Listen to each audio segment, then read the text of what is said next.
lovely time. Whoa. Wonderful weather.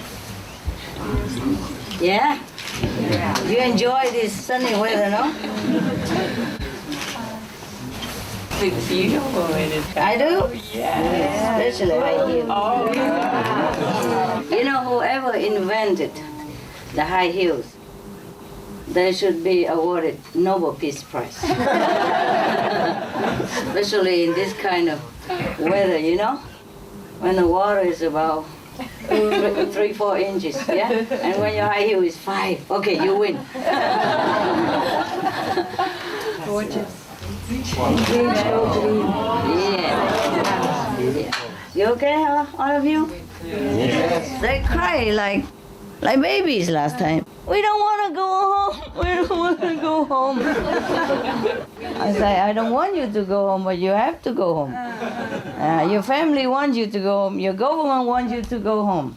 Yeah? And your karma wants you to go home. Crying to me, what's the use, huh? Whatever we have created, we live in it, right? If you have enough strong power, then you can overcome it. But if not yet, then you just have to accept it. You know, right? Yes. Yeah. In this world, because we don't have God connection, so we love this and that and stuff, you know? And once we have God connection, we still love this and that and others. But we can, you know, have it or not have it, yeah? Okay. The Vietnamese are here? Yeah. How many Vietnamese raise hand? Last week was all Vietnamese. Yeah. This week was all Chinese. And the week before was European. Yes. Oh, Mexican, I don't forget you. They're lovely people. They're really lovely. The Mexican are very, very sincere, you know? Yeah, very sincere. I'm surprised. I don't even speak their language. The first time I came to Mexico, I felt their overwhelming affection immediately, you know, and every time I go there, it's the same. Yes? And the Costa Rican also. Now, I tell you some story, okay? The story is, say, now that I'm dead, the master, you know? This is in the book of Sufism. They talk between master and disciple, huh? The master said to some of his disciples, yeah, yes. Now that I'm dead, you may read something of the truth of the Sufi.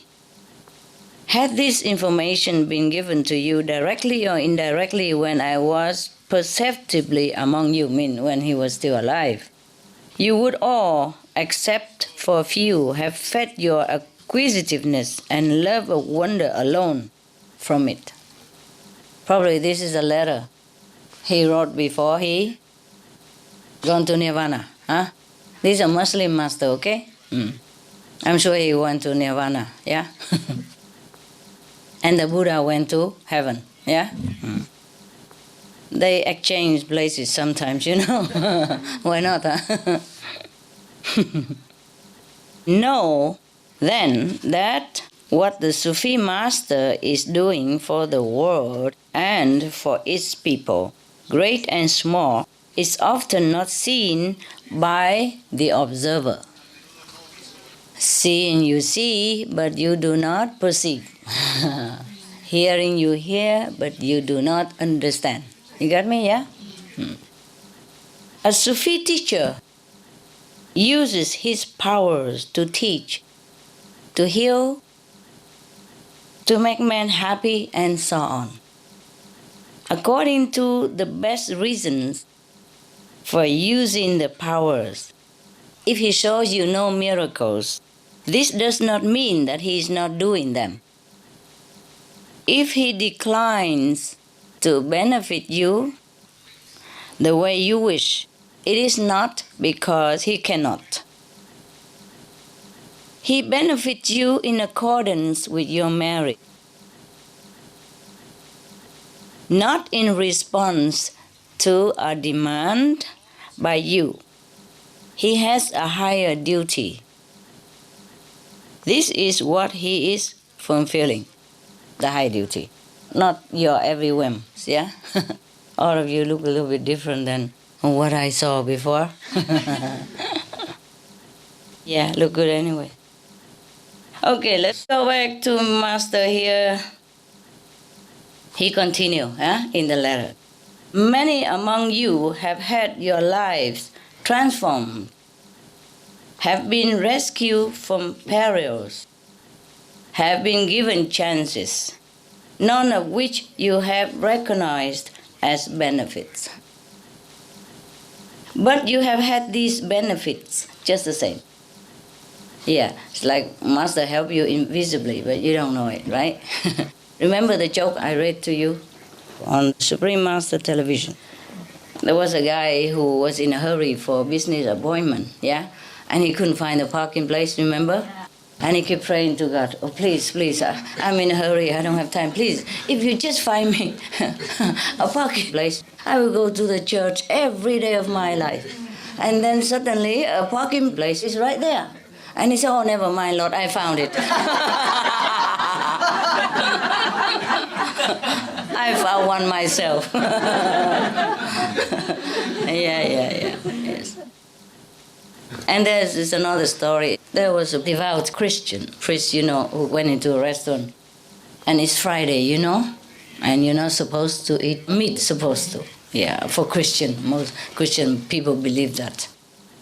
Well, at least in Jesus' time, they already have a system, like at least one day a week not to eat meat, And in Buddha time, they already tell people to eat, like twice a month, 4 times a month vegetarian, or 10 days a month. It depends on how much you want to go deep in your devotion for the love of animal and also environment. At that time, already they have. All the masters have this system. And that's what it is, about not eating meat on Friday. Once a week, at least vegetarian.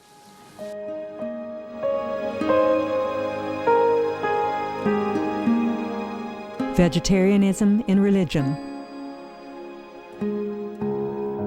The Baha'i Faith. Regarding the eating of animal flesh and abstinence therefrom, know thou of a certainty that, in the beginning of creation, God determined the food of every living being, and to eat contrary to that determination is not approved. Selections from the Baha'i writings of some aspects of health and healing. Buddhism. All meats eaten by living beings are of their own relatives. Lankavatara Sutra. Also, after the birth of the baby, care must be exercised not to kill any animal in order to feed the mother with meaty delicacies, and not to assemble many relatives to drink liquor or to eat meat, because at the difficult time of birth, there are innumerable evil demons, monsters, and goblins who want to consume the smelly blood. By ignorantly and adversely resorting to the killing of animals for consumption, they bring down curses upon themselves, which are detrimental to both the mother and the baby. Ksitigarbha Sutra. Be careful during the days immediately after someone's death, not killing or destroying, or creating evil karma by worshipping or offering sacrifice to demons and deities, because such killing and slaughtering committed, or such worship performed, or such sacrifice offered, would not have even an iota of force to benefit the dead, but would entwine even more sinful karma into previous karma, making it even deeper and more serious. Thus, delay his rebirth to a good state. Karma means retribution. Ksitigarbha Sutra. Gaudai. The most important thing is to stop killing, because animals also have souls and understand like humans. If we kill and eat them, then we owe them a blood debt. Teachings of the Saints. Christianity. Meats for the belly, and the belly for meats, but God shall destroy both it and them. Holy Bible. And while the flesh was yet between their teeth, ere it was chewed, the wrath of the Lord was kindled against the people, and the Lord smote the people with a very great plague. Holy Bible. Confucianism. All men have a mind which cannot bear to see the sufferings of others. The superior man, having seen the animals alive, cannot bear to see them die. Having heard their dying cries, he cannot bear to eat their flesh. Mencius. Essenes. I am come to end the sacrifices and feasts of blood, and if ye cease not offering and eating of flesh and blood, the wrath of God shall not cease from you. Gospel of the Holy 12. Hinduism. Since you cannot bring killed animals back to life, you are responsible for killing them. Therefore, you are going to hell. There is no way for your deliverance. Adalila. He who desires to augment his own flesh by eating the flesh of other creatures lives in misery in whatever species he may take his birth. Mahabharata anew. Islam. Allah will not give mercy to anyone except those who give mercy to other creatures. Hadith. Do not allow your stomachs to become graveyards of animals. Hadith. Jainism. A true monk should not accept such food and drink as has been specially prepared for him involving the slaughter of living beings. Sutrakatanga. Judaism. And whatsoever man there be of the house of Israel, or of the strangers that sojourn among you, that eateth any manner of blood, I will even set my face against that soul that eateth blood, and will cut him off from among his people. Holy Bible. Blood meaning flesh. Sikhism. Those mortals who consume marijuana, flesh, and wine, no matter what pilgrimages, fasts, and rituals they follow, they will all go to hell. Guru Granth Sahib. Taoism. Do not go into the mountain to catch birds and nets, nor to the water to poison fishes and minnows. Do not butcher the ox that plows your field. Tract of the Quiet Way. Tibetan Buddhism. The offering to the deities of meat obtained by killing animate beings is like offering a mother the flesh of her own child, and this is a grievous failure, the supreme path of discipleship. Zoroastrianism. Those plants I, Ahura Mazda, or God, rain down upon the earth to bring food to the faithful and fodder to the beneficent cow. Avesta. Everybody knows that vegetarian diet is good for health and to save the planet. They will be awakening their own great, compassionate, loving self-nature, and then their level of consciousness will rise up automatically, and they will understand more than they ever did, and they'll be closer to heaven than what they are right now. Okay, now we continue. Many of you, though you are looking for a fuller life, a better life, would have no life at all were it not for the efforts of the community of the friends. He means the fellow practitioners community, yes, because they write special here with capital. Many of you who are poor would be cursed if you were rich. Many of you are still rich because of the presence of a man of wisdom.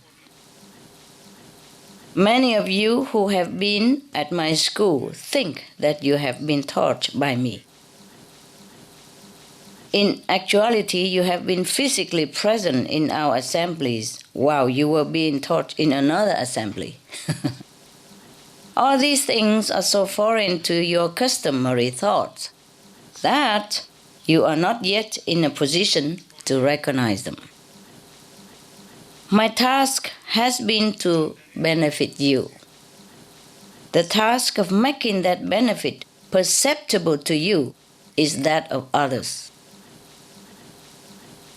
Your tragedy is that, while waiting for me to guarantee miracles and make perceptible changes in you, you have invented miracles which I did not perform, and have developed a loyalty to me which is of no value at all. And you have imagined changes and help and lessons which have not taken place. The changes, the help, the lessons, however, are there. Now, find out what they really are. If you go on thinking and doing what I told you to do and think, you are working with yesterday's materials, which have already been used, should be discarded. That is the whole letter, okay? Now we're going to operate on it one by one. Okay, the first stanza. Sometimes it's better to read the whole thing in order to really understand what he's driving at, Otherwise, you just guess it and later say, oops, I'm sorry. It wasn't like that. Okay, now we go one by one. Or did you understand everything already, right? It's not that difficult to understand, is it? Yeah? It's just maybe some catch here and there need to be clarified, yeah. Now that I'm dead, you may read something of the truth of the Sufi. Had this information been given to you directly or indirectly, when I was perceptibly among you, you would all, except for a few, have fed your acquisitiveness and love for wonder alone from it. What he means is, when he was alive, if he told them all this, they probably were just thinking, oh, wow. Just perceive it like something new, because he hasn't told them before. So they would just receive it like nosiness, There's not much deep meaning to it. Just like kids, listen to a story, but do not perceive the real deep meaning, as a kid, yeah? Like Jesus tell parables, yeah? There's some meaning behind it, yeah? And some fairy tale has some meaning behind it that the writers or the inventor want to tell you, yeah? Like Beauty and the Beast, for example. It's not about a beautiful girl and a beast. It is about ourself and the true self. See what I mean? Yeah. Or maybe some story like Frog Prince or Frog Princess. Those things is not truly that you kiss a frog and the frog become a prince. It might be, but mostly it means that as the touch of the enlightened person, you're transformed. You become your true self again because you have been bewitched with the illusionary world, and yourself has not recognized your great self, your true beautiful self. Yeah? And you need some real friend to reawaken your memory that you are the prince, that you are heavenly prince. Before he died, he wrote this letter, the whole truth about things. The truth apart from all the politeness and all the delusion of the disciples who were thinking that they understand and who were thinking that they were devoted, who were thinking that they are practicing what the master teaching. Later on we will know. Further down he mentioned it also. So when he told them something, everybody said, yeah, but they didn't truly understand. And then they will not even practice it. That's just the thing, you see? They will not practice what the master say. Not all of them. So he say, all except for a few, would have just satisfied their own acquisitiveness only, yeah, but not truly understood or not truly appreciate the value of the lesson that he want to deliver. Okay? Now, know then that what the Sufi master is doing for the world and for its people, great and small, is often not seen by the observer. Yes, mostly it's like that, yeah? When Jesus or Prophet Muhammad was alive or Buddha was alive, many things they do just behind the scene. Most people didn't even see it, yeah? And if they saw it, just a fraction of it. So the rest, they just made it up. A Sufi teacher uses his powers to teach, to heal, to make man happy, and so on, according to the best reasons for using the powers. If he shows you no miracles, this does not mean that he is not doing them. If he declines to benefit you the way you wish, it is not because he cannot fulfill your wish. That's what I mean. He benefits you in accordance with your merit, not in response to a demand by you. He has a higher duty. This is what he's fulfilling. He's fulfilling the higher duty, not your every little whim. Yes, that's what it is. Because this master must have had it also. And during his lifetime, he kept telling people, but they didn't listen. They hear differently, and they repeat it differently, and they understood differently. So that's why I say the person who gets initiation has to be in a sound mind. They have to understand the purpose of my teaching and has to want God, want to know your great self. You can't just give anything, A medicine are for different people. If you have a headache, then you take headache medicine. If you have stomach aches, you take different medicine. You can't just say, oh, I love him so much, I have headache medicine and I should also give him, and we share, such a good one. If I take it, my headache gone away, so he can take it in advance in case he has headache later on.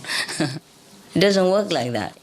So the master say here that he does whatever he does according to proper situation and proper handling of the universal law, and depends on that person's sincerity and merit, He doesn't do it for show. He doesn't do it on your whim, on your demand, so that I can prove to you that he really has miracle. You see? Yes. So this master must have had it also when he was alive. Many disciples come to him and ask for miracle all the time.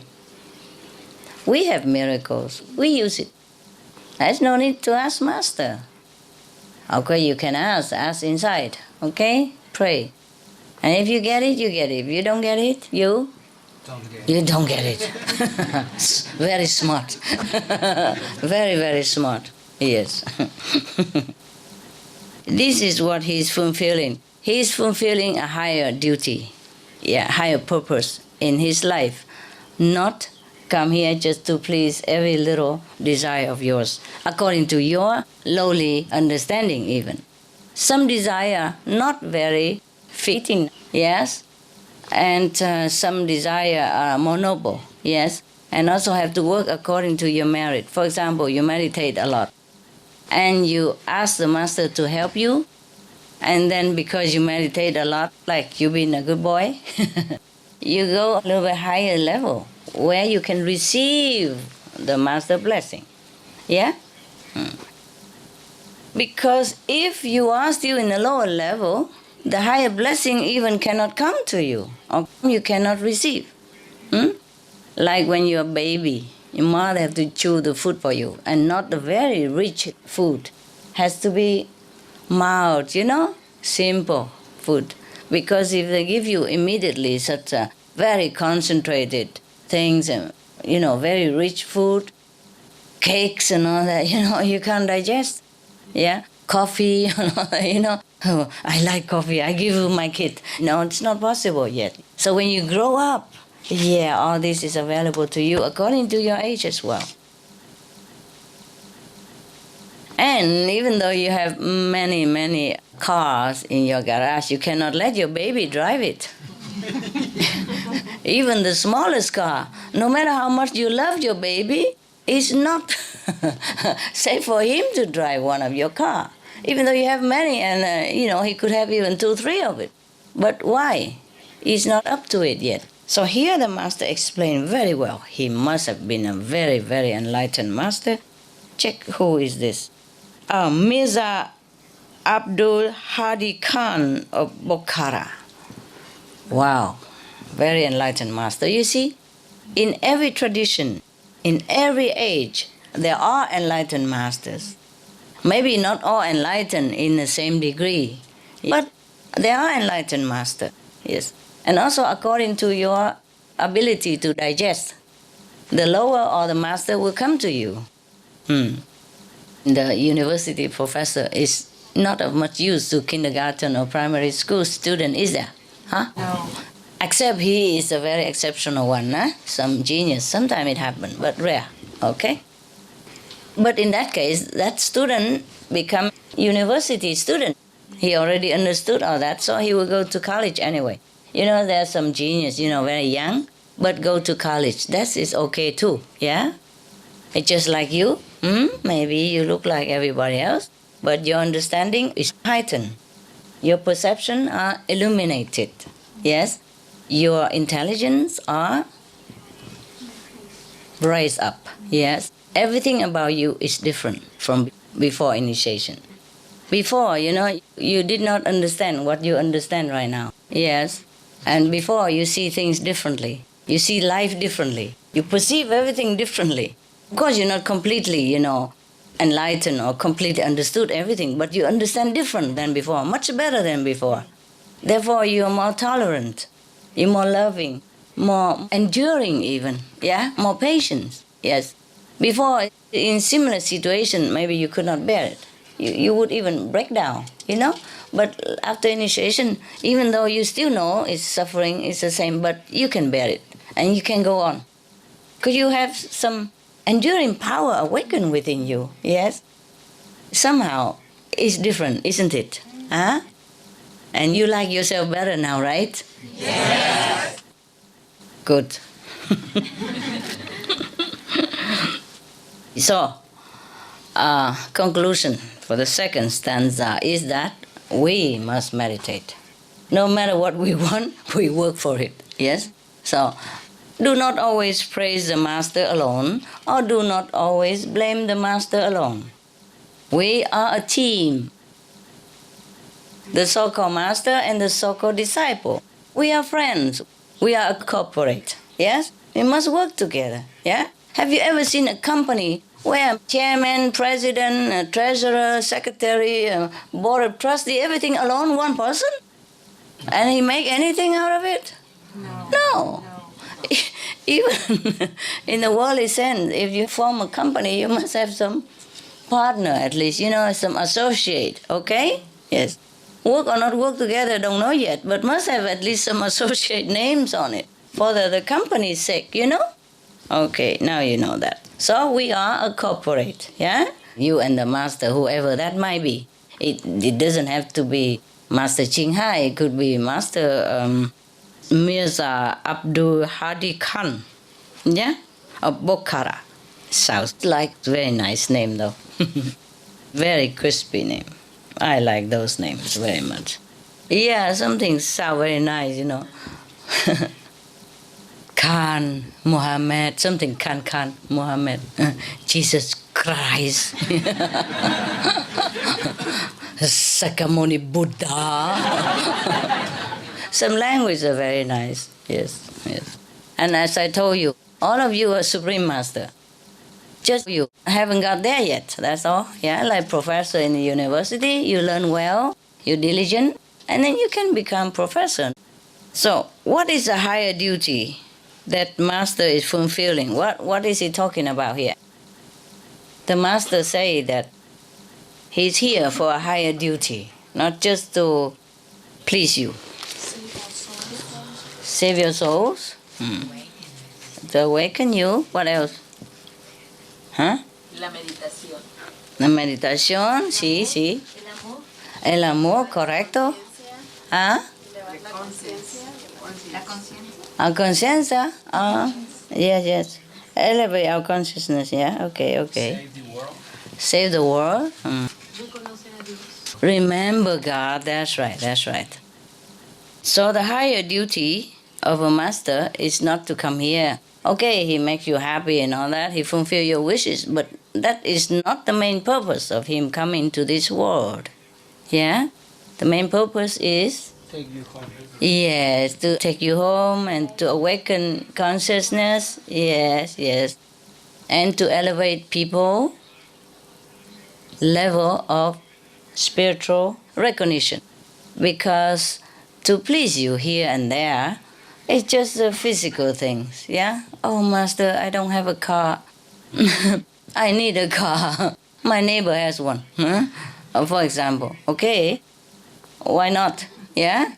If you really need it, if you really earn it, the Master will make it happen, yeah? But beware of what you are asking for, yeah? Without car, you probably never had a car accident. But with a car, there is a risk also. And nowadays, the petrol price is very high.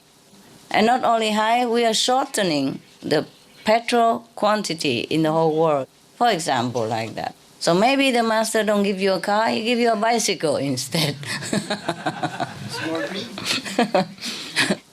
Or maybe it's safer for you to have a tricycle.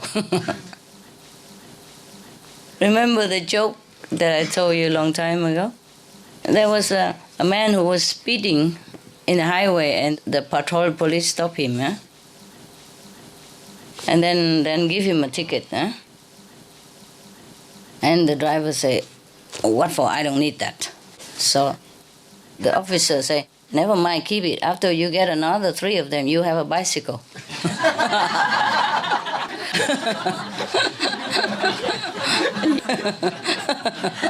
It's very, very funny, police. I like that very much.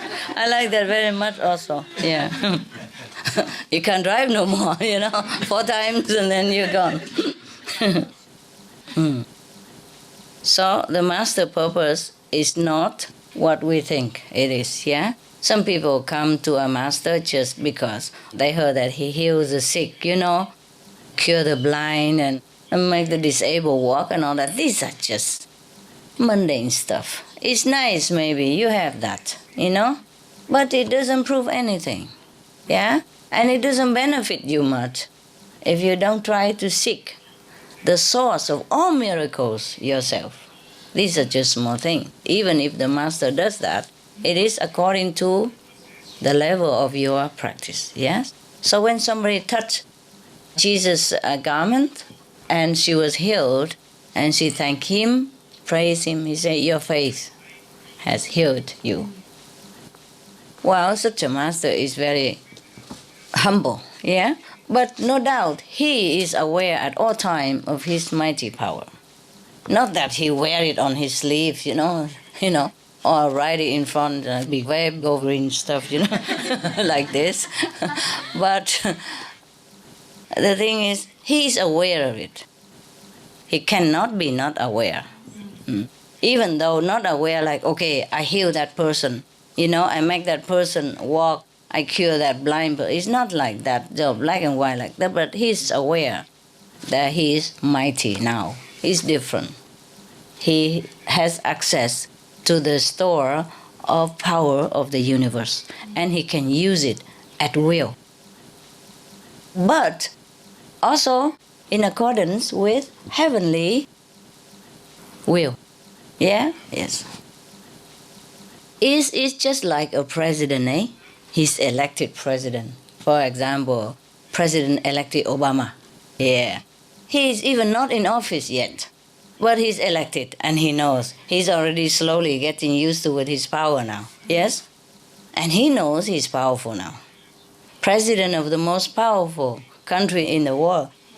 You cannot be ignorant of your power. Yes?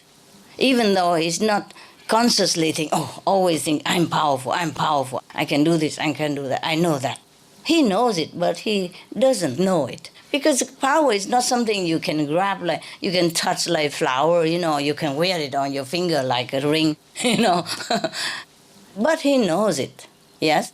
And the more he's in presidential office, the more he exercises his power, the more he's aware of what he has. It's nothing black and white, but he knows it. Nevertheless, no matter how powerful he is, he works also according to the national law and international law. He cannot say, I'm the president of the most powerful country, I do what I want. There are limits to what he can do, yes. And even a president has to be more careful about the power that he uses, because sometimes it can be trouble and later regretful. It's too late, for example, like that. Similarly, a spiritual practitioner, even the master, must be aware of the cooperation in the cosmos, and not overdo it. Yes. Mostly the master is aware of that. So that's why he said that the master cannot just be responsible for every whim of yours, but has to work according to your merit as well. So if we want more comfortable life, more miracles, more merit, more fulfillment of our desire, even in this world, then we must work for it. Yes, must be diligent in going into our store of merit and take it out to use. Yes, like you have money in the bank, but you're lazy. You sit at home and keep calling the bank teller, bring money to me, bring money to me. She won't bring it. If you are very powerful, she will. Yeah, it happened. If you have lots of money in the bank, yes, the manager even come, help you to bring the check to you, or bring money to you, and then you sign in your home. That's possible. But that is the position of the master, you see. The master can do anything at will. Everything comes to his beck and call. But he doesn't abuse it. You see, he doesn't abuse it. Now we continue. Many among you have had your lives transformed, have been rescued from perils, have been given chances, none of which you have recognized as benefits, but you have had these benefits just the same. Yes. Yeah. It's just like the guy who asked for the parking space, Never mind, Lord, I have found one myself. Yes. Just a second ago, there was none, and he prayed and he got it. But never mind, I found it, you see? That is a very spiritual joke, Many of the joke I told, when you think about it, it applies to your spiritual understanding. If you think about it a little bit, it's not just for ha-ha. Yeah. Yeah, we are like that, Sometimes the master or God or angel work for our benefit, but we forget to thank them because we don't see it with our mortal eyes. We think it's us who did this, who did that, or it's just chances, or it's just coincidences, Nothing is coincidence in this world, truly, yes.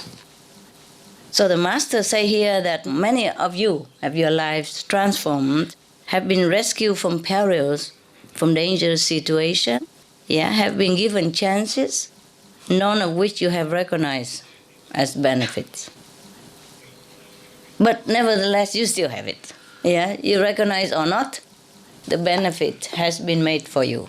Yes. So what the master means is that some of you come and ask for miracles and all that stuff and say, Master, don't help me, that. But the master helps just the same. The master is not just a body, sit there and respond to you and say, okay, I will do that.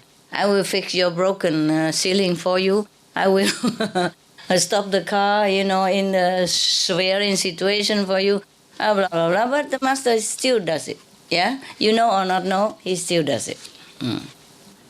Now, that is the thing with the human, We human, not only we are blind, deaf, we also are not always grateful. Yes, not always like you are, very grateful for every little thing and recognize it, which is good for you. The master doesn't need gratification from you, like gratefulness from you or anything, or thank you and all that. My God, so many people, if everybody come thank you, just to listen to all that, you will waste all your day already. Yes. So what he means is whatever you recognize or not recognize, the master always work for your benefit. If that benefit is good for you, the master will do it. But the human brain doesn't always recognize it. The mind doesn't recognize it. They don't know. Some people say, oh, I've been practiced long time, I don't see much, But really, this is fortunately rarely the case. Yes. The opposite is more often here in our group, Always come say, oh, Master, thank you for this, thank you for that, which is good for you. Yes. No need to thank the Master, They don't need thank you. It's just, as long as you recognize, that means at least your consciousness is elevated to the point that you recognize the subtle working of the universal miracles. You feel it. Or you see it. Even better, you see it. Some are too obvious, you cannot not see, right? My last group, the woman said that 3 times at least, when the car is in danger, and sliding on top of the ice, in winter, and she cannot brake it. The brake just don't work. And she just cried, Master, stop the car, and then the car stopped. I said, who is driving? The license should be mine. Huh? Yeah, for example, like that. Then, of course, she knows, one time maybe don't know, 2 times, 3 times, and have to know. These are too obvious, yes? And we got that plenty among us. Not same, but these obvious miracles we do have. So we say, okay, thank you, Master, and all that. Just because you call the name of the Master. If you didn't call, probably Master would also do it. But then you think, oh, I just stopped the car. Thank you. Like a Master stopped a car and the car stopped. Suddenly the brake worked and said, never mind, Master, I braked the car already. Probably, some other would say, Master, if you stop the car, I go good meditation every week. I will do some charity for Christmas and all this. And then suddenly the car stops. Oh, never mind, the brake works, Master. The brake worked already. Yeah. No, it's just joking. I'm glad that you guys recognize these miracles. Yes. The more grateful you are, the more miracle you will see. It's just like beget like. And the more you recognize the working power of the Master or the universe, the more you will see of it. Yes, it's just you trigger the chain reaction. So the more you recognize it, the more you get. And the more you get, the more you recognize, the more you recognize, the more you get. It triggers this kind of positive responses within yourself or within the universal self. Because you are in the universe. You are one with all things in the universe. So you got it now, huh? Yeah. I'm glad you are grateful, folks. Because being a grateful person is also very, very elegant. Yeah, very high class. Very worthy. Yes? If we are ungrateful, we are not very good. We don't have good quality in any case. So gratefulness is a very good quality, which if we have it, it's very good for us. If not, we should also try to cultivate it. Yes, because it's good for us. Feel good when you have. Yeah. When you are grateful. Yes, feel good. When you are not, you feel real bad. Yeah, you feel bad also. You feel like you're not worth it. Your conscience is bugging you. Yeah, waking up and keep knocking in your heart. Hey, guy, be grateful. Now, the Master don't care if you're grateful or not. Yeah? Okay. Because if you're grateful or not, the Master power is still working for you in any case. It just is better when you're grateful. Not because you're grateful and the Master happy, but when you're grateful, means you're high. You see? Your consciousness is high. I mean, you can see it, you can know it, you can feel it. Yeah, that's good. That is a progress in spiritual practice. Now, continue. Many of you, though you are looking for a fuller life, would have no life at all if it were not for the efforts of the community of the friends. What is the community of the friends? I told you already. Practitioner, yes, the group, yeah? You are together, you help each other also. Not only helping the world, but helping each other. Yes. Sometimes you have a little problem and you can't even talk to your family member. You go group meditation, you talk to each other, and that person have good idea for you. And it solve your problem, give you a brighter direction. Yeah. That's why they say 2 heads are better than 1. But it depends on what kind of head, of course. If it's a big head, then rather without, no? In that case, yeah? Non-heads are better than 2. Remember the joke I read to you also. The father was trying to explain to the child about his homework. And afterward he lost his patience, he said, do you understand, you idiot? Suppose your mother and I and you, how many is that idiot? How many? Idiot. He said 3 idiots.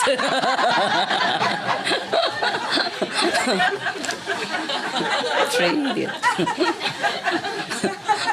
Okay. But you know that joke already, no? On SMTV. Yeah? Every time I hear joke, because I told you and I forgot what day, what joke. Because they have a collection and they just take one at a time. So I had to go and listen and I laugh again. Jokes are good for you. Jokes, poetry, music, good one. Yeah, good quality one. Even if a sad song, but good quality made also very soothing. Yes. But even happy song and some lousy, if you can't bear it, you plug your ears. No? All right, now we continue. So, what he means is the community of the friends are very important. That's why I told you go group meditation. That is the time you recharge yourself among friends. True friends. Friends who really would unconditionally help you if he can. Yeah? And you just be there, you feel supported. You feel oneness. And the group, like a unity of the same ideal, same noble goal, yes, and you feel good. Yeah, you understand each other, and you love each other. You feel affection among each other. That is the purpose of group meditation, eh? Not to go there and looking for handsome boys and beautiful girls, okay, huh? The thing is, sometimes you think you fall in love, but it's not it. Yeah, so just take time, okay? Take it easy. Check it out first, yeah? If it's love or it is something else. Mostly it's something else. The love at first sight don't always last. First would be last. It won't stay long, yeah? And sometimes you feel the physical attraction, but it's not always compatible in all levels, yeah? So just check it out, maybe talking on that and find out what's what. Mostly it lasts a few weeks. And the fire dies down, and then there will be other trouble. In Vietnam, if you want to marry a girl, they make you stay in their house for 3 years. Mm-hmm. Very, very wise, It's like dating nowadays, Make sure what you want. The week before we have a Vietnamese Northern Opera, remember? The boy went and asked for the hands of the girl and they seemed like happy together, but then how can such a love even broken because of a suspicion, yeah? How can a husband be so stupid, yeah? If they're so happy together like that, how can he doubt her heart, and not even asking her reason why, you see? And even maybe asking and don't even believe, yeah? I'm telling you, love in this world is not always that deep, is it? Yes? They're supposed to be, live happily ever after, they're happy together even, but still it doesn't amount to nothing. Just one little incident like that, he divorced her and the whole family blame her. So much for the love. So we have to take time with romance, okay? Sometimes after a few talks, you feel like, oh, this is not it, So I still have time to back off, yeah? But if you already go into deep and sign a contract and all that, well, God helps you. And one contract leads to another contract, And the house contract, and the car contract, a security contract, insurance contract, and then later baby's contract, children contract, and baby contract lasts, 25 years, quarter of a lifetime at least, yeah? If you're lucky. If not, continue the whole life until you're old, and maybe you went into the grave, then you finish your duty, otherwise continue. Sometimes they're married, they still come back. You got to babysit for them. And if they have trouble, they divorce, then you have to take the girl back or the boy back, and together with a few more mouths to feed. Oh God, no end. Now we continue, yeah?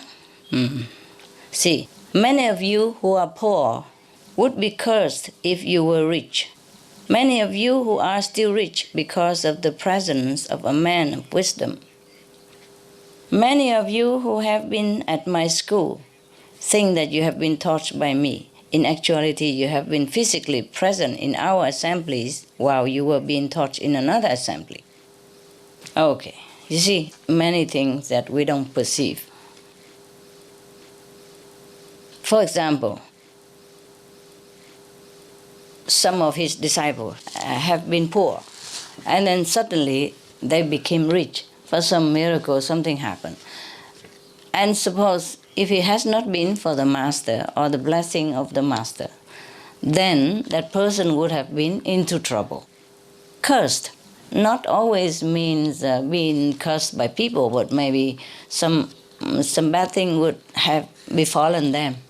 And also some are still rich because of the man of wisdom, means the master. Yes.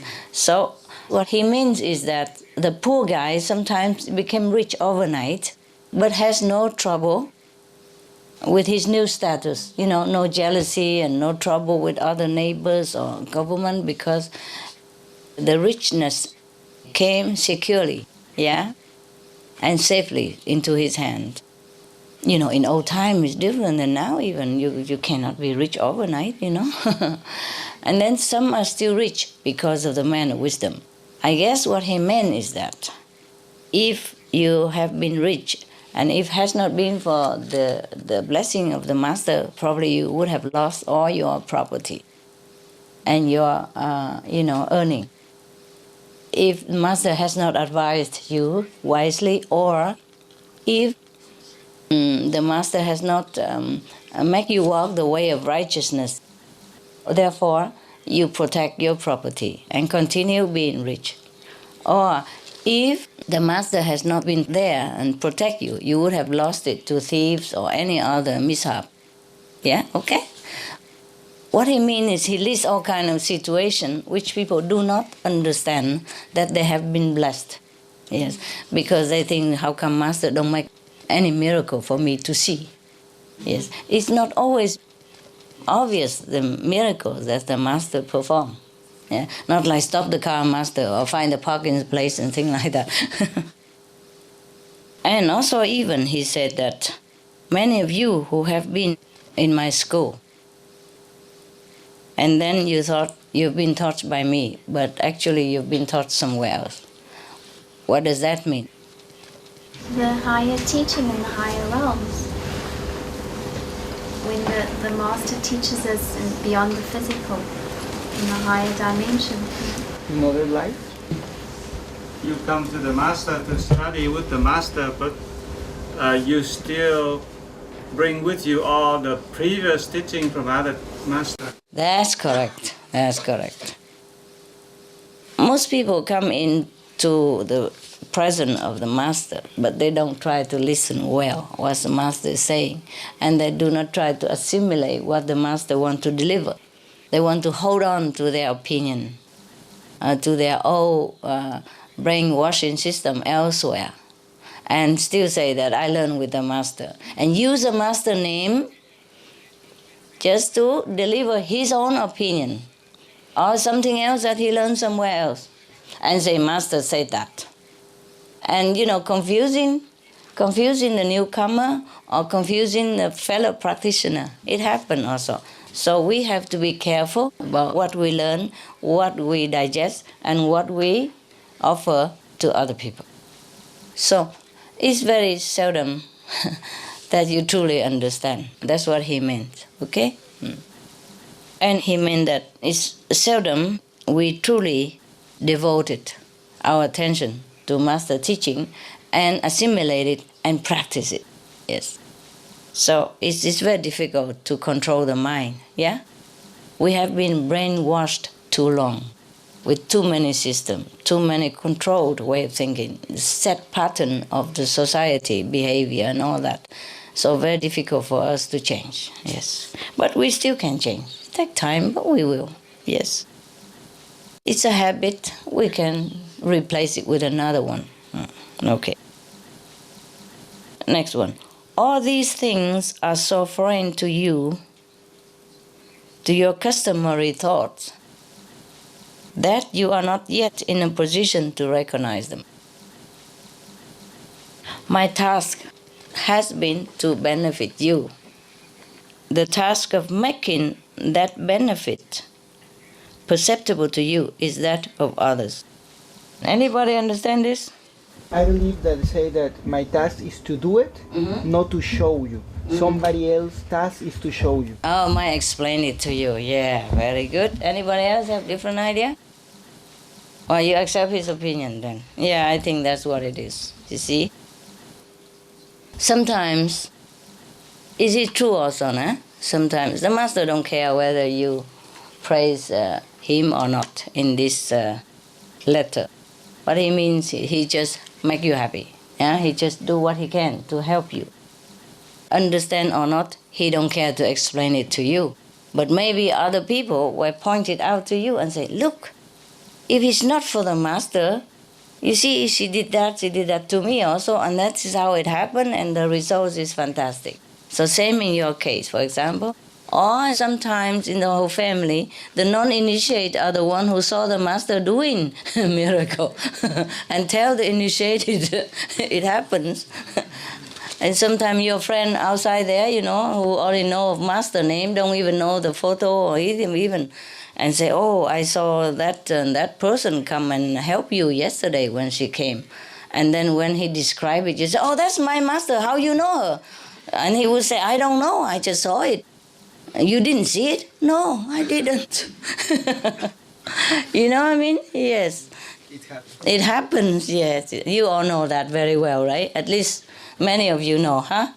Or sometimes your child, 4 or 5 years old, and tell you, Master coming, Mom. Where's the master? There she's standing there smiling at you. Really? Where? It happened, right? I heard that all the time, yes. Or sometimes the visitor came and then you on and on about your master, how miraculous the master is, and she can appear anywhere, anytime, master is omnipresent and all that. And then your friend just fix in one corner and keep looking, and you say, what are you looking at? You say, your master is here. And the friend, pure-hearted, just saw it immediately. Sometimes a friend or acquaintance or children have a vision to tell you something because the mind is too hard. Yeah, so somebody else has to be a messenger. Yes, never mind, it's okay. It's fun also. By the way, for that person to believe master as well, So it's one task, but 2 jobs done. All right. Because he says, these things are too foreign to your customary thought. Yes. So you don't know much about it, so you don't recognize them. Of course, in this world, everything done, we have to see it with our own eyes, Then we know it's done, and that person do it. If you ask the electrician to come fix your light bulb, and it bright again, you say, oh yeah, he fixed it, yes? And if your car broke down and the mechanic come and fix it, and your car run again, say, oh, the mechanic fixed it. Then it's as obvious and has proof. But the master does many things without proof, you see? And if you don't have your wisdom eye very wide open, difficult to recognize. Because it's not the same like the doing of this world, not all the time. If you ask the master to stop the car while it is sliding toward the pit, and it stopped right away, then maybe you understand it. Because it hasn't been able to stop before, and the brake doesn't work, and the ice is so slippery that you're going to fall into the pit if the car doesn't stop. And if you ask the master to stop and he stopped, then you believe a little, yes? And after 3, 4 times, then you believe a little more. And then if many other things happen also in your life, then you begin to believe more in the master who takes care of you. But not everything as obvious as that. You see, the master even does many things without you asking. Yeah, change your life, make you more comfortable and help you in many ways, but don't take account to it, and nobody see it, you see, and not even you see it. Yes, okay, so that's what he meant. It's good I have chose this, I haven't read the whole story. I just opened one, and I see now that I'm dead, I thought, oh, interesting. So, okay, let's read it, so I'm also the first time reading it, just like you, the first one hearing it. And it turns out it's a very interesting story, yeah. you know, it's a story that we could identify with, right? Yeah, because we have similar experience, right? Yes. All right. Okay, the last stanza. Translation too late, you know. Yeah. I remember when we have bigger meditation place, you know, like Taiwan or Korea or somewhere bigger, you know, and there were laughter like waves, you know. The English person laugh first, and then the Korean, and then the Chinese, then the Vietnamese, and the Mexican, and the Spanish, whatever. Yeah. Because it depends on how fast the translation. Yes. And they're just laughing one after another like this. It's cute. Because some of the language translation very long-winded sentences, you know. Like in some language, one word is good enough. In other language, maybe you have to use 3, 4, 5 words for that. Yeah. What is your language? Español. Okay. Well, Español is already simple. Yes. Some languages are very long. Yeah. For example, one time I was in Hungary, and whenever I go out and if I need translation, I wait forever for one sentence. You know, I say so short. Why it took so long to translate, you know? Not only the sentence translation is long, the words are long also, you know. In English, maybe some word only written 1 syllable or 2 syllables. And in the same word in Hungary, it written like 10 syllables, you know. The whole word is long also. Yes, all the language. And remember the joke we had before? Japanese translation? There were foreigner who's speaking something, and then there is a translation, the guy tour, and then after the guest spoke a lot, you know, the whole story, and other people laugh already. So, and the Japanese say to them, the guest just told some jokes, so now please clap your hand and laugh. Lost in translation. Remember that film? It is truly like that sometimes. Remember in the film Lost in Translation, the guy talks a lot, and the translator just say, more intensity, just look, more intensity. Okay, now we go to the last stanza. Your tragedy is that while waiting for me to secure miracles and make perceptible changes in you, you have invented miracles which I did not perform. And have developed a loyalty to me which is of no value at all. Anybody? Yes, for some disciple, they expect something from the master, and Yes. so long, and they begin to see illusion, miracle, and then they use that, and then say that, oh, this is what master do. For example, sometimes they say, in the master, tell me this. They invented it, and they say, in the master, or master tell me that you have to do this. Yes, it's true. Because they want the master to do that, and the master did not do it because it's not proper. But they desire to control others or to show that master did that to please his own ego. Yeah, and he told people, you know, I had a vision, you know, that you must do this. Inner master told me you must do that, you must do this. And force others, you know, in confusion to do what he pleased, to please his ego. Yeah. And also to let people know that he is something. He has inner master connection, you know, which he did not. Yes. Most often, the people who are in a lower level invented this kind of story. Yes. And how about, and have developed a loyalty to me, which is of no value at all? That is just hypocrite. Yeah? Just like, for example, seeing master and want to show that I am very faithful to master, do all kind of things, but maybe that is not valuable because it's not helpful at all. Not true devotion. Not true devotion. Yes. Just want to show people, that he is very devoted. Yes? So that he earn more respect and trust from other disciples, or even more followers even. no, that person, he must be one with the master, because look at how he look at master, and he always try to sit in the front to see master, and always run where master goes. The people who run in genuine devotion, that's different, yeah? But some people don't have that genuine devotion within themselves, and they just do it. Do even more than the real devoted disciple, yeah?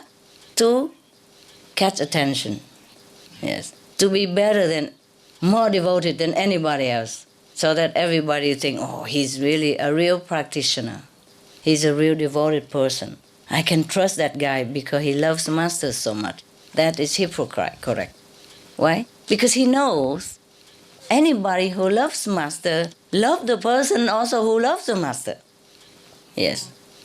Yes. So if you profess or you show like you love master so much, then you endear yourself to other person who truly loves the master, because she or he thinks he's the same.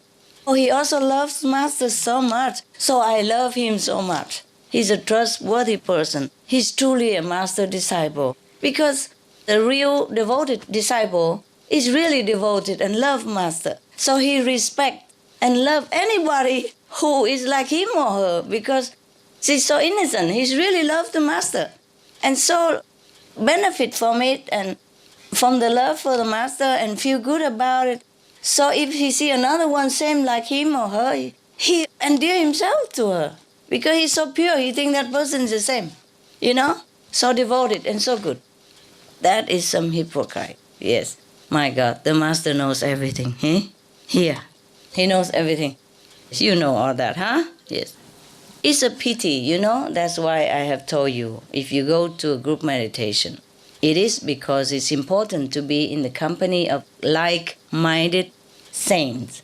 You have support, you have affection, you have true love, and you have true devotion to higher ideal together, And for that reason, we can work miracles, yes? We can even change the world, we can ask people to be vegetarian, all that, because we work together in a uniform. You see, united, strong, we would be strong. True devotion is very elevating, very soothing for both, for the master and for the disciples. But the fake devotion or the lowly motivated devotion is very terrible, it's suffocating, it's very, very burdensome. Make sure your heart is pure and your devotion is genuine. You don't have to be devoted, but if you are, be genuine, okay? And if you're not devoted, try to learn, okay? Try to learn to be more humble, more spiritually motivated. It would be better for you, and the benefit would be longer lasting. Yes, okay? Now we continue, yes. And you have imagined changes and help and lessons which have not taken place. The changes, the help, the lessons, however, are there. Yes. Now find out what they really are. If you go on thinking and doing what I told you to do and what I told you to think, then you are working with yesterday's materials, which have already been used. What does that mean again, wise Buddha? Because if you follow a master and you think, she tell you to do something, you begin to use your mind, you begin to compare, you are not 100% following it. Yeah? Yes. Because once you use yesterday material, which means already digested from somebody else, not new now. When you are listen to the master, it should be at the present and do things at the present. At that time, you are innocent. You learn directly. But if you already use it, whatever digest yesterday is useless. It's difficult to explain this, I know. Yeah. You see, all this is fake, yes? Due to the person not diligently practice, yes, to connect with their own inner Supreme Master, and just trying to follow theory. Yeah. And sometimes very tiresome, I'm telling you. Yes, truly. Because the way you interpret what the master said sometimes is all wrong. Because you like to interpret that way. Could be maybe that the situation is very changed. Yes. So if a master came and the It's master okay. says something, Yeah. people still do it many years ago, many years to follow. Yes. The situation is very different. Different now also. So, and they keep on doing Yeah, all yeah. way. Yes, Like, yes, yes. Like I remember once you said that Mohammed said, Prophet okay, Muhammad, you yes. can have more than one wife. Yes. Because the situation Yes. was Yes. that way. Yes. If we're still doing that, the situation is different. Yes. You are Muslim, by the way? No? How you know all that? You told? Yeah. Okay. Well, you look like a Muslim also. Yes. If you are Muslim, you understood this. Nah? When the Prophet was alive, they were persecuted, you see? And many men, because in defense for their family and children or brothers and sisters initiate have perished. So many widows were left with many children without father, you see? So the Prophet said, take them in under your protection. Love them just like you love your wife. So not necessarily that you take in the wife and the family and you treat her as a wife, but take in just like another wife, but maybe don't have any physical relationship with her even, not necessarily like that. Or maybe you have, but it depends, you see? Not because you take her in just because she's pretty or because you lust after her and you need another wife. It's not like that. It's just because she's a widow and nobody takes care of her. And you know, in a Muslim society, most women don't work, right? Any Muslim here? Tell me if it's correct. No, they don't. Yes. So the thing is, because many widows are left after the man has lost his life to defend for you. In the time of Prophet Muhammad, it's different. You know how they have been persecuted. Many masters have been persecuted, life after life, like that, any country. So the Prophet always have to run even, you know, everywhere and hiding. And his disciples also, yes. Sometimes they cannot even cook in the daytime. They have to cook only at night and all that. Yes, it could be because at that time, during the festival, Ramadan means the birthday of Rama. Perhaps the Prophet Muhammad has learned with Rama at that time. He's a big master, Rama. And on his birthday, thousands of people gather, you know, to celebrate. And then, of course, in such a big gathering, they have to hide. They cannot openly cook in daytime and, you know, go shopping and all that and, you know, spread everything out like this. So only eat at night. Yeah? Yes. At night is safer. Yes. And all day they can meditate or listen to discourses, you know, in quietness. But if they cook, the smoke comes out, you see? You cannot hide the smoke. Maybe you can hide people in caves and all that if you're quiet. But when you cook thousands of people like that, when the Prophet was alive, maybe tens of thousands of people come to celebrate the birthday of the Grand Master. Rama was one of the Indian greatest master. So when the Prophet was alive, many men lost their life, sacrificed to protect the master. Not that the master asked, but in the run, you see? They probably have to stand behind to stop the enemy or something, and they perish. Or they just stand behind voluntarily, yes, to protect other brothers and sisters who run before them. Yeah, and somebody stay behind. And that's how they lost their life. And mostly men stay out, you know, and risk their life for the group and for the master also. Prophet Muhammad never tell them to go out and fight anyone. Never. But he said that if you die for the just cause to protect the true Dharma, then you go straight to heaven. That's correct. If you happen to die, he didn't mean you go out and die and then you go to heaven. Or go out and even kill others and then you die and then you go to heaven. It's not like that. That's a quite misunderstanding of a real gentle, loving, compassionate master.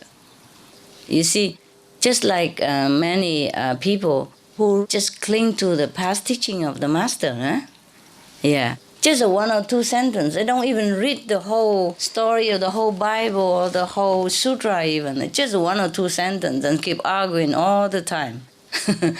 Jesus eats fish, for example. The words can be translated differently. Of course, fish or condiments, accompaniment with bread, maybe even grapes or raisins, grapes. But they insist as is fish. And the other meaning don't care, If the word have 2 meanings, at least you have to consider maybe fish, maybe not. You see? Maybe the accompaniment, when you eat bread, you eat with something else. Dates or something like that in the desert. The Arabian people, they eat bread with dates, Maybe like that. The accompaniment, yeah? But no, has to be fish. Even if the word means 2. So you see, you just interpreted the word of the master or even the action of the master the way you want it, just to suit yourself.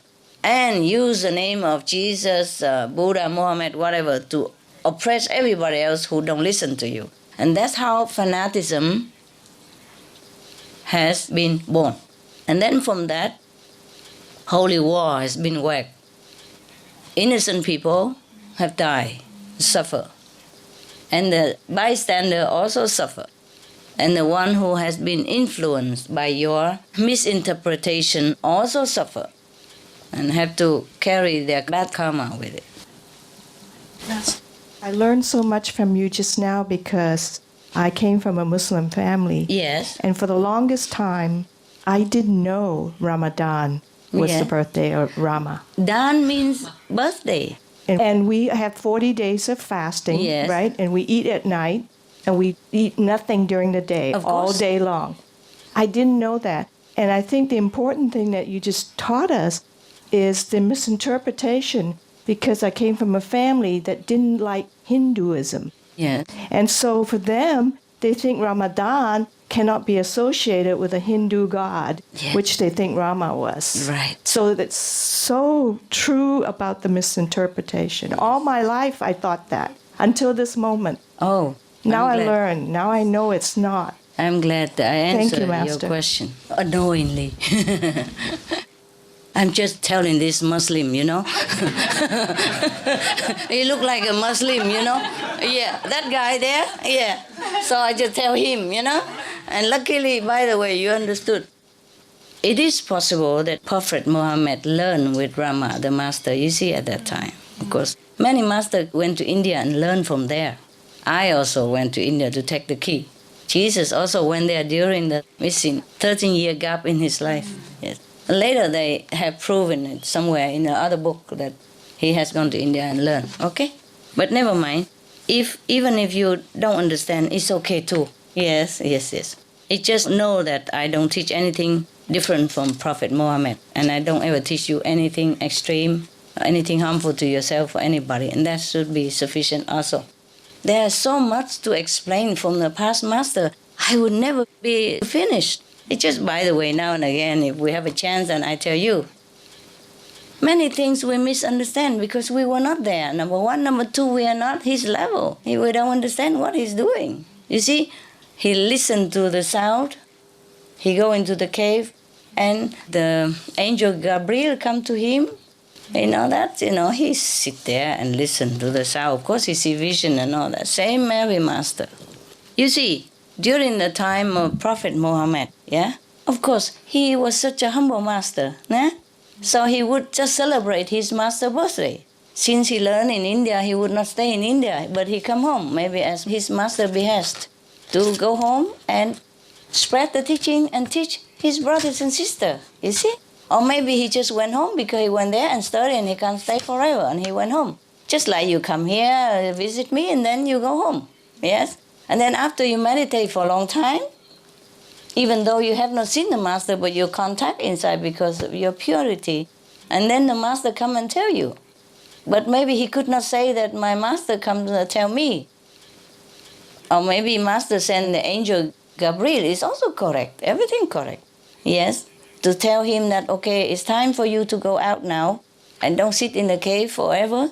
You have to go out and help your brothers and sisters to become enlightened. It's okay, you have my permission, you see? And it's such a long distance between maybe Iran and India, he cannot just keep come back and forth all the time. And if the master told him, spread the teaching in Iran, then that's where he would spread the teaching, despite all the danger surrounding him. Every time a master come out, it's danger, no matter what age. It's something people feel like strange, because they always establish a religion. You see, when Prophet Muhammad was alive, they chased him everywhere. They persecuted his followers who's done nothing wrong but to worship in purity and learn righteousness, even as a human being. They never did nothing wrong. They persecute them everywhere. Yeah? And then they have to hide everywhere. Don't even have home and all that. And nowadays, big mosque everywhere. Millions of people come. Look at the wall. And when the Prophet was alive, it's very difficult for them to even come to see him once a lifetime. That's why they say once a lifetime you must go to Mecca. Mecca is when the master established finally at that time. Maybe he has not been able to stay long. Later he has to move to Medina and so on and so forth. And persecuted all the time. Even Baha'in, the master of Baha'in also been persecuted and put in prison and all that, etc., etc. Not safe everywhere. If you want to gather in such a big gathering, the master, of course, would not celebrate his birthday. In the Muslim tradition, you don't mention the Prophet's birthday and celebrate his birthday. But Ramadan, yes. Why? Because when the master was alive, he was so humble. His master was probably still alive, Or even after his master died, he still celebrated his master's birthday. That is a tradition in Hindu also. If a person come out, or the master just died and he become a successor, normally he would just always say, my master said that. My master said this. My master was great. Just like Mirza Abdul-Hadi. You remember? Yeah, that is a tradition. The humility of the master. Yeah? Or he would say, if the master is not there, or it's not convenient to mention the master, or the master may be not as high as yourself, then you would probably say God or heaven or, divine blessing, something like that. Rarely you mention it's yourself, but unless among disciples, and when the disciple asks a direct question, Master, you stopped my car and all that, then maybe you say, we make fun out of it, But it's not like the master always feel so proud and greatness within himself, declaring it. Not in such a, pompous manner, anything like that. Now you understand, yeah? So he celebrates Ramadan because that's his master. This is wonderful. Dan is the word in Hindu, in Sanskrit for birthday. Yeah. We have Buddha Dan also. And when it translated into Vietnamese, it's become Dan. Dan Sang means the birthday of the Buddha. Buddha Dan. Rama was a great master in Hindu tradition. He's not even Hindu. Of course, he's universal. Can you imagine? It's such a great celebration. Of course, tens of thousands of people come to see him. And he doesn't have a room to house all that. So maybe they have to be somewhere, in desert. Also difficult to hide, yeah? So they can't just cook here, a stove, and there smoke, and there smoke everywhere, and then the government will know that there is a big gathering. You see? Even if they are in the forest, there's no such jungle in Iran, no thick forest, so even thin forest. So if you cook in nighttime, nobody see. Anything the master say, and you imagine the lessons that master did not even impart it to you, and you imagine changes and all that stuff.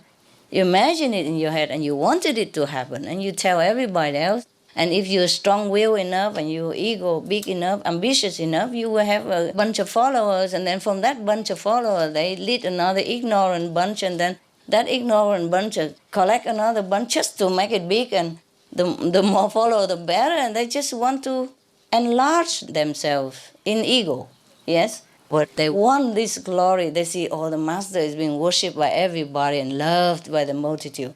But they don't see the master power. They just see, that's just a person sit there, They talk and interpret the book. I can do that. Yeah, he seemed to even have more eloquence, in a way. And of course, the ignorant people listened to him and understood him. And they don't understand. Also okay with them too. They don't care. How many people understand the real teaching of Jesus and Prophet Muhammad or Buddha or Mahavira, for example. How many? Many followers, but not many people understand. That's the thing. Yeah, when Buddha is even still alive, another one compete with him. His cousin, because he was jealous of his fame, and admiration from his followers, so he wants to do the same. And he has a big follower too. Yes, in any age, there's always somebody like that, yeah. These people not only don't practice, don't develop, also stop somebody else to come. Yeah, like they just go in there just to stir up trouble. And then later they don't practice and they just interpret something and they always say, I already became Buddha, Master told me. If the Master told you that you will become Buddha, why do you stop others to come, for example? If you are the Buddha, then Master told you, then you must work with the Buddha, right? Work with the Master, not against Master. So you can see that. Yeah, but still some people listen, because the same people don't practice also. Just want to join in for Master miracles. Yeah, expecting this and that, and when it doesn't happen, they invented some. They say, the inner Master told me this, I have vision, this and that. It's all nonsense. Oh, what a pity, Anyway, sometimes the Master says something, and the people interpret it into something else, and continue to do that, yes? And don't follow the next step. Maybe he must say that to that person, and only that person truly understood, because it's just for him. And then everybody else tried to get some glimpse of it and interpret it in a different way, and it's different. That's why in one religion, so many branches even, they all think they are right. That is not correct. Even when the Master alive, his disciple only defends themselves, not to go out and provoke war with other people, especially in the same family. Suppose they kill some of the enemies. That was the situation they had to. Nowadays, it's so free. You can belong to any order. Nobody say nothing. Why need to even fight with each other and kill each other, kill innocent people? Nobody go to heaven this way. I tell you, honestly, in the name of God. Nobody just go out, kill innocent people at random and go to heaven in the name of what? Don't care. The name of God or the name of devil. Nobody go to heaven this way. No prophet ever preached that. Have you ever seen that in the Quran? No. The prophet only said, okay, if you happen to die in the cause, of protecting the true teaching or protecting your brother and sister, then you go straight to heaven, and that is correct. Just because it's happened, people persecute them, And if he put his hand out to stop them and for the other to run quick, then he die. Then in that case he go to heaven, of course. But he's not to go out and try to kill the non-believer outside. No. They don't do that under the Prophet Muhammad's time. No, they don't do that. They just defend themselves. And in the course of defense, maybe they die or maybe they unintentionally hurt the enemies by it. For example, if he put a rock to cover himself, and then maybe the enemy still want to chase and kill him, and maybe he dropped the rock on the enemy and the enemy died. He did not have intention. Or maybe he just used some stick to defend himself, and then the enemy maybe fall onto the stick and die. That is not like he intend to kill him. The Muslim under the Prophet never went out to kill anybody. And the Prophet, least of all, tell them to do that. He never did. I have watched one of the Muslim drama. Yes, and it's supposed to be from history, They made, every time Ramadan, they made the drama is similar all the time, yeah? And in that drama, one of the master disciples, the Prophet disciples, say to the others, the Prophet told us not to kill anybody, not to make war. So we just don't do anything. We just stay here and see how to stop them, that's it. Or just, we don't go out and provoke and fight with them, because the Prophet say no. In the drama, I heard that. They replay it just like every Christmas. They replay the manger drama. They play again and again every Christmas. So there must have been history, you see. Even nowadays they play that. They still say that Prophet did not tell us to go and fight. Yes. So we just keep quiet and try to avoid the enemies. That's what they say in a drama. I didn't have time to see the whole thing, but I see most of it. In this trend of peace, that the Prophet has taught them, even under extreme persecution like that. So even Jesus, you see, people harass him all the time, and he had so many disciples. He could have started a revolution, and people would listen to him with all the miracles that he did. Everyone would listen to him, and he could overcome the government, at least the local one, easily. He could even fight and run, you see, protect his life, but he didn't. See, all the masters are peaceful like that. So it's the same, When you see that, Master Jesus is a great man. And when you know that, Muhammad is a great prophet. No master ever want his disciple to go out to kill even enemy. No, it's said all over in the Quran. We collected them, all the sayings of the different prophets, and we put it on black and white there for everybody to see. I hope this helps to enlighten the people of different faith. That's why I told them to do it. It's worth it. Instead of using the airtime for advertisement and making money, we use the airtime just to benefit all faith, all the people, hoping that they make peace with each other. And it's working. There was a king of Arabia, the king of Saudi Arabia. He organized many times interfaith conference, remember? Oh, blessed be his soul. He must be a very enlightened king and very kind person. And he helps many countries, many people. Not just his people, but other countries as well, yes.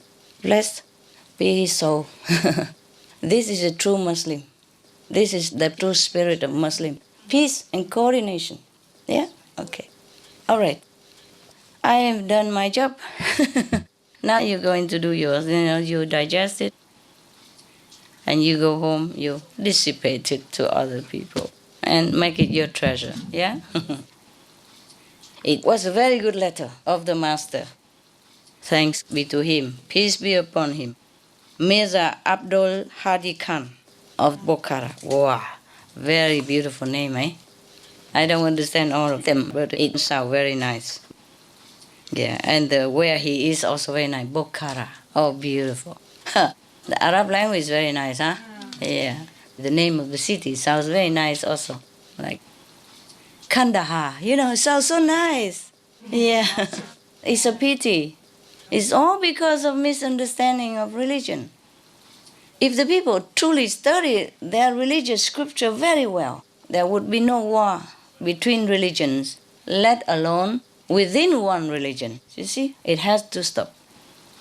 Human has to have really enough one day of madness. But I tell you what, even so much war, the people die of hunger even more. The climate refugees is 25 million now, and the whole world refugees is 60-something millions. 1/3 of it is climate refugees, which are not recognized. Other 40 million are recognized.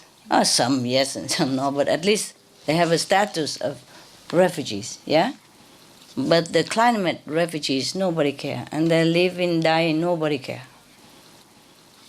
They have no right at all of any convention to protect them. You see, they are left alone to fight for themselves and for their children.